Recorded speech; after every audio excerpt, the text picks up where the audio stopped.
ಎಲ್ಲರಿಗೂ ನಮಸ್ಕಾರ. ಯುಗಾದಿ ಹಬ್ಬವನ್ನು ಏಪ್ರಿಲ್ 9ರಂದು ಆಚರಿಸಲಾಗುತ್ತದೆ. ಈ ಚೈತ್ರ ಮಾಸದಲ್ಲಿ ಸೂರ್ಯನು ಮೇಷ ರಾಶಿಯಲ್ಲಿ ಸಂಕ್ರಮಿಸಲು ಪ್ರಾರಂಭಿಸುತ್ತಾನೆ.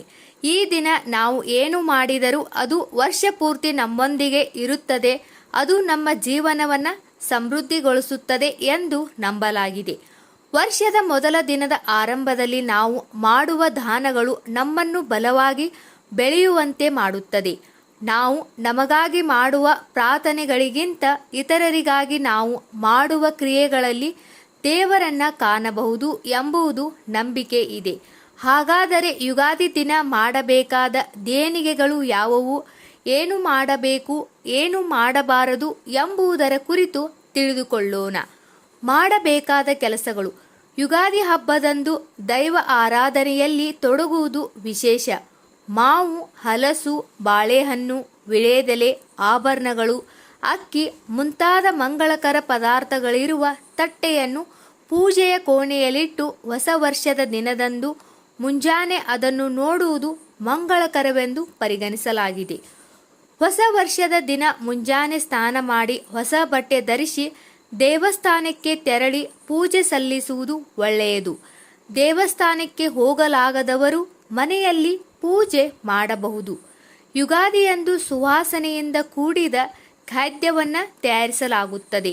ಅಂದು ಆಹಾರದಲ್ಲಿ ಸಿಹಿ, ಕಹಿ, ಖಾರ, ಕಟು, ಹುಳಿ ಎಂಬ ರುಚಿಗಳು ಇರುವುದು ವಿಶೇಷ. ಸಾಮಾನ್ಯವಾಗಿ ಶುಭ ದಿನಗಳಲ್ಲಿ ಹಲಸಿನ ಹಣ್ಣನ್ನು ಸೇರಿಸುವುದಿಲ್ಲ. ಆದರೆ ಯುಗಾದಿ ಹಬ್ಬದಂದು ಬಗೆ ಬಗೆಯ ರುಚಿಗಳೊಂದಿಗೆ ಹಲಸಿನ ಖಾದ್ಯಗಳನ್ನು ತಯಾರಿಸುವುದು ವಾಡಿಕೆ.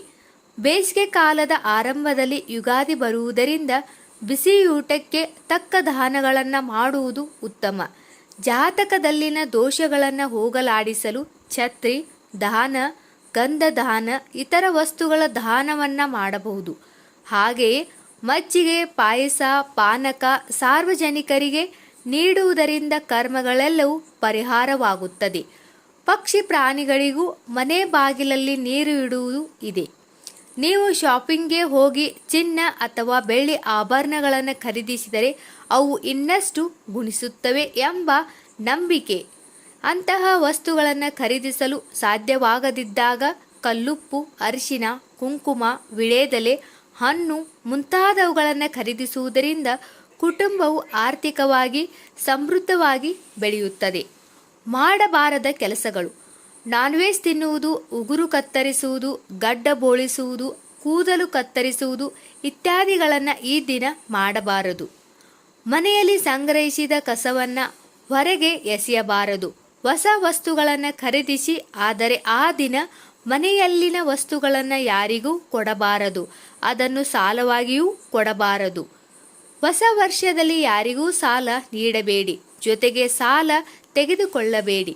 ಕೆಟ್ಟದ್ದನ್ನು ಎಲ್ಲವನ್ನ ತಪ್ಪಿಸಿ ಸಮೃದ್ಧಿಯಾಗಿ ಬದುಕಲು ದೇವರನ್ನ ಪೂಜಿಸಿ. ಈ ವಿಡಿಯೋದಲ್ಲಿರುವ ಮಾಹಿತಿ ನಿಮಗೆ ಇಷ್ಟವಾದರೆ ದಯವಿಟ್ಟು ನಮ್ಮ ಚಾನಲ್ ಸಬ್ಸ್ಕ್ರೈಬ್ ಮಾಡಿ, ಹಾಗೆ ವಿಡಿಯೋಗೆ ಲೈಕ್ ಮಾಡಿ. ಎಲ್ಲರಿಗೂ ಧನ್ಯವಾದಗಳು.